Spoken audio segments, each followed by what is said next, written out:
TNPSC group 4 எக்ஸாமுக்கான hall டிக்கெட்டை release பண்ணிட்டாங்க. அதை எப்படி டவுன்லோட் பண்ணலாம்னா tnpsc.government.in இந்த வெப்சைட் ஓபன் பண்ணிக்கோங்க.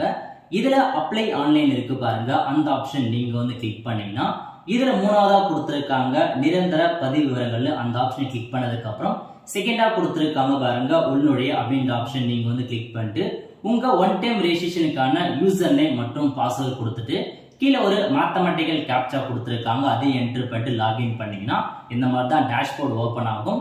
அதுல கீழே கொடுத்திருக்காங்க பாருங்க டவுன்லோட் ஹால் டிக்கெட்னு, அந்த ஆப்ஷன் கிளிக் பண்ணதுக்கு அப்புறம் டிஎன்பிஎஸ்சி குரூப் 4க்கு நேரா டவுன்லோட் ஹால் டிக்கெட் கொடுத்திருக்காங்க, அந்த ஆப்ஷன் கிளிக் பண்ணதுக்கு அப்புறம் இந்த மாதிரி தான் ஓபன் ஆகும். இதுல போயிட்டு உங்க அப்ளிகேஷன் நம்பர் மற்றும் டேட் ஆஃப் பர்த் கொடுத்துட்டு சப்மிட் அப்படின்ற ஆப்ஷன் நீங்க கிளிக் பண்ணீங்கன்னா உங்களுக்கான ஹால் டிக்கெட் ஓபன் ஆயிடும். ஓகே, இந்த மாதிரி தான் ஹால் டிக்கெட் டவுன்லோட் பண்ற மாதிரி இருக்கும். இதுல உங்களுக்கு எங்க எக்ஸாம் சென்டர் போட்டிருக்காங்களோ அங்க போயிட்டு நீங்க எக்ஸாமினேஷன் எழுதி